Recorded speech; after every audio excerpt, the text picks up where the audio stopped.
escola do mundo, onde eu posso ensinar e aprender. A palavra da sabedoria é a nossa EBD. Deus é o nosso diretor, o Espírito Santo nosso professor. A Bíblia é a cartilha que ensina o caminho, a verdade e a vida. Deus é o nosso diretor, o Espírito Santo nosso professor. A Bíblia é a cartilha que ensina o caminho, a verdade e a vida.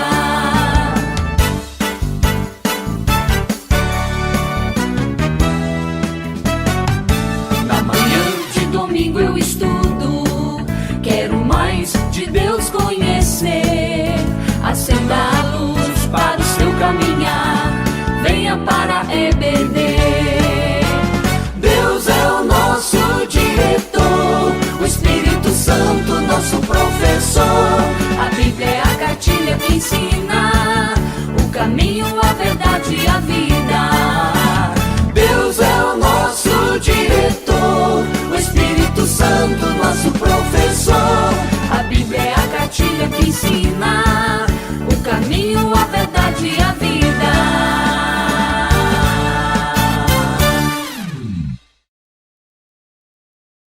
Olá pessoal, estamos mais uma vez aqui para estudar um pouquinho mais da Palavra de Deus e compartilhar aquilo que Deus tem nos falado. Hoje vamos conversar sobre o livro do Evangelho de João, o capítulo 4. Mas antes de iniciarmos o estudo, vamos ter uma canção para a gente poder estar se preparando, poder estar orando.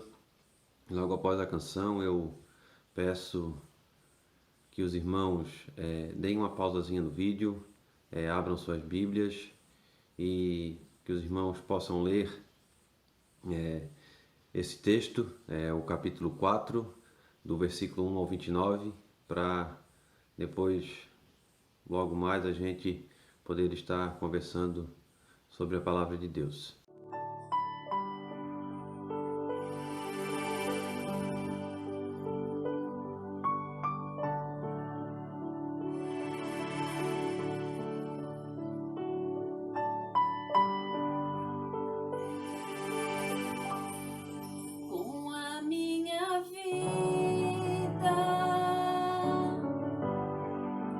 Quero adorá-lo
Bom, irmão, antes de a gente estar começando o estudo em si, eu gostaria de estar fazendo oração. Convido os irmãos também a estar orando nesse momento. Senhor Deus, te agradecemos, Pai, pela tua palavra, Pai, e te agradecemos, Senhor, pelo privilégio, Senhor, que a gente tem, Senhor. Te agradecemos pela liberdade, Senhor, que temos em poder abrir a tua palavra, Pai, e estudar dela, Senhor. Nos abençoa nesse momento, Pai, nos capacita, Senhor, e nos fala, Senhor, aquilo que o Senhor deseja nesse momento, Pai. No nome de Jesus. Amém. Bom, irmão, antes de entrar nos tópicos em si, eu sempre gosto de contextualizar um pouquinho o texto, para que a gente possa entender melhor o que se passa no texto, né? Então, aqui no capítulo 4, antes de a gente entrar no capítulo 4 em si, é legal a gente voltar ali um pouquinho no capítulo 3 e relembrar um pouquinho do que se passou ali para a gente conseguir entender aqui o capítulo 4. Bom, no capítulo 3, ali Jesus tem um diálogo com Nicodemos, onde Jesus apresenta o plano de salvação a Nicodemos. E repetidamente Jesus afirma que ele é o Messias, que ele é o Filho de Deus, que ele é o enviado de Deus. Após esse diálogo que Jesus tem com Nicodemos, ele se retira de Jerusalém e vai para a Judéia. Lá na Judéia, Jesus continua realizando milagres, fazendo maravilhas, e também lá muitos são batizados por Jesus, né? Pelos discípulos em si. É interessante lembrar que João Batista também batizava na Judéia e pregava. Chegando no capítulo 4, é interessante a gente notar aqui que Jesus, vendo isso, né, que muitos da Judéia vinham crendo nele, para evitar, quem sabe, um possível conflito com os fariseus e até mesmo com os discípulos de João Batista, ele decide sair da Judéia em direção à Galileia, né? Onde ele chega na cidade de Samaria. Cidade de Samaria, uma cidade da Galileia. Chegando lá, Jesus para perto de uma fonte, de um poço, para descansar da viagem. Jesus está lá naquele poço, os discípulos dele se retiram e vão até a cidade para comprar alimentos. E Jesus fica lá sozinho. De repente chega uma mulher samaritana, e ali Jesus pede água para ela, e com isso se inicia um diálogo, e ali Jesus se apresenta como Messias, como Filho de Deus. E assim a conversa acontece. Bom, entendendo um pouquinho o que se passa aqui no texto, assim, mais por cima, em cima desse texto de João 4, do versículo 1 ao 29, eu busquei aqui alguns tópicos para a gente tá estudando, alguns tópicos que eu achei interessante e gostaria de estar compartilhando com os irmãos aqui. O primeiro tópico que eu gostaria de estar compartilhando foi até um tópico que eu citei no capítulo 3, que é o que João, né, o que o autor do livro quer mostrar sobre Jesus nesse texto. Bom, primeiro, assim como lá no capítulo 3, João volta a afirmar que Jesus é o Messias. É o que vemos por exemplo, no versículo 26 desse capítulo, né? Interessante também é que esse é um dos temas que João enfatiza muito no livro, né? Que Jesus é o Messias. Outro ponto também que eu vejo importante que João quer mostrar, né, sobre Jesus é mostrar mais uma vez que Jesus conhece a nossa alma e conhece o nosso coração e sabe das nossas necessidades espirituais. A gente consegue ver bem isso no versículo 17 e no versículo 18 desse capítulo também. E outro ponto também que João quer nos mostrar é que Jesus, além de sobrenatural, Jesus é humano. É o que a gente consegue ver no versículo 6 e no versículo 7. Esses versículos falam assim, ó. Na verdade, no versículo fala que Jesus, no 6, que Jesus, cansado da viagem, parou junto ao poço.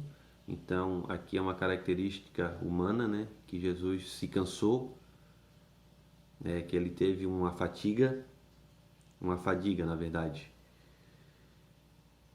E outro ponto que mostra bem isso, da humanidade de Jesus, é que ele teve sede, né? Ele pediu água para a mulher. Então, é uma coisa que João enfatiza também nesse capítulo, a humanidade de Jesus. Outro tópico que eu também gostaria de estar compartilhando com os irmãos é o que se trata, né? O que seria essa água viva que Jesus cita nesse diálogo com a mulher. Bom, nesse tópico é interessante a gente notar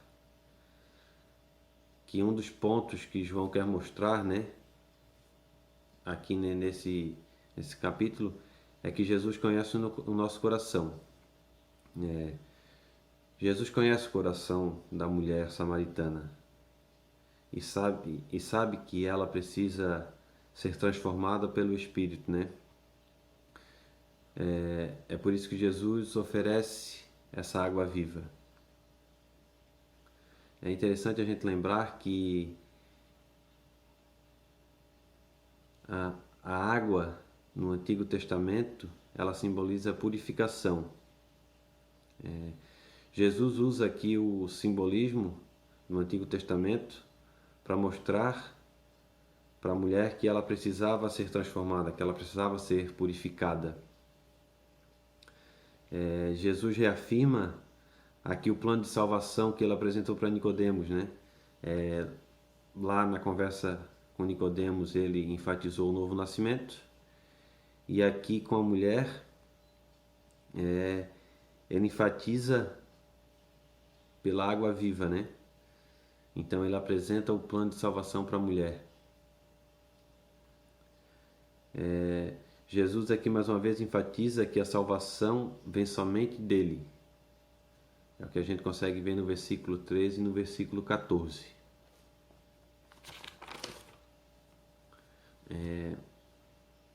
Jesus é essa água viva. Jesus é que nos purifica de todo pecado e nos dá a certeza da salvação, a certeza da vida eterna. Então, Jesus é essa água viva.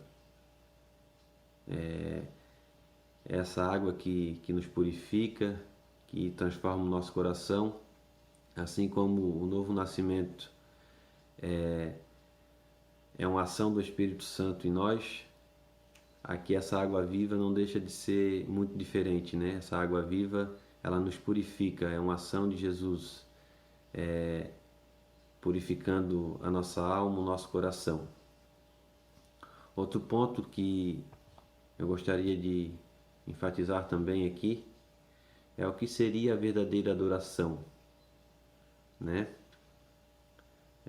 Aparece em outra parte ali da conversa de Jesus com essa mulher, né? Jesus fala sobre adoração. Assim como a mulher tinha dúvidas de onde e como adorar a Deus, muitas vezes a gente também tem essa dúvida. Ali no versículo 20 a gente consegue ver isso, essa dúvida da mulher, né? Mas afinal, como a gente pode ser esses verdadeiros adoradores?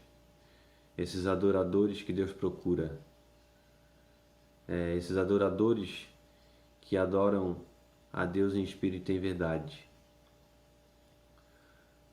Bom, muitas vezes a gente acha que adorar em espírito e em verdade é a gente ir à igreja, é a gente no momento de louvor, a gente cantar, a gente ficar em pé, a gente bater palmas. Mas na verdade não é bem isso. Quando Jesus fala que Deus procura adoradores que o adorem em espírito e em verdade, Jesus na verdade aqui está enfatizando que Deus busca pessoas que o adorem com suas vidas, com seu modo de viver, que o adorem com seu testemunho. Deus procura pessoas que vivam naquilo que creem, né? Que vivam de acordo com os ensinamentos de Deus, que vivam de acordo com a palavra dele. Deus busca pessoas que, ao olhar para a cruz, possam adorar a Ele, porque Ele deu o seu Filho para morrer por nós, como prova do seu amor, né?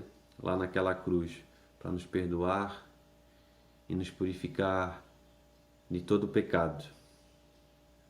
Que de fato a gente possa ser ou buscar ser esses adoradores que adoram a Deus pela sua misericórdia e pelo seu amor. Que a gente possa adorar a Deus, não por aquilo que Ele pode nos dar ou por aquilo que Ele pode fazer por nós, mas que a gente possa adorar a Deus por aquilo que Ele é, por aquilo que Ele já fez e por aquilo que temos a certeza, né? Que Ele ainda pode fazer. Agradecer a Ele pela a certeza da salvação e que Deus de fato possa transformar o nosso coração, possa purificar a nossa alma, para que a gente possa ser esses verdadeiros adoradores. Eu gostaria de estar encerrando com uma oração. Senhor Deus, muito obrigado, Senhor, pela Tua palavra, Senhor. Muito obrigado, Senhor, porque ela nos ensina, Pai. E que nesse momento, Senhor, a gente possa, Senhor, absorver, Senhor, de fato aquilo que a Tua palavra quer nos falar, Pai. Obrigado por esse estudo, Senhor. Obrigado porque a Tua palavra toca nossos corações, Pai.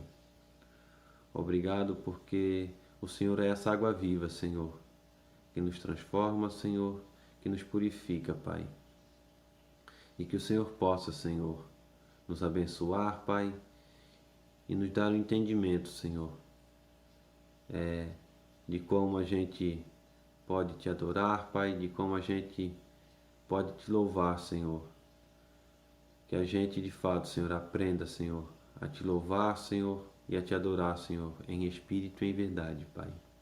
No nome de Jesus. Amém. Bom, queridos, vamos ficando por aqui. Até a próxima aula. Que Deus abençoe.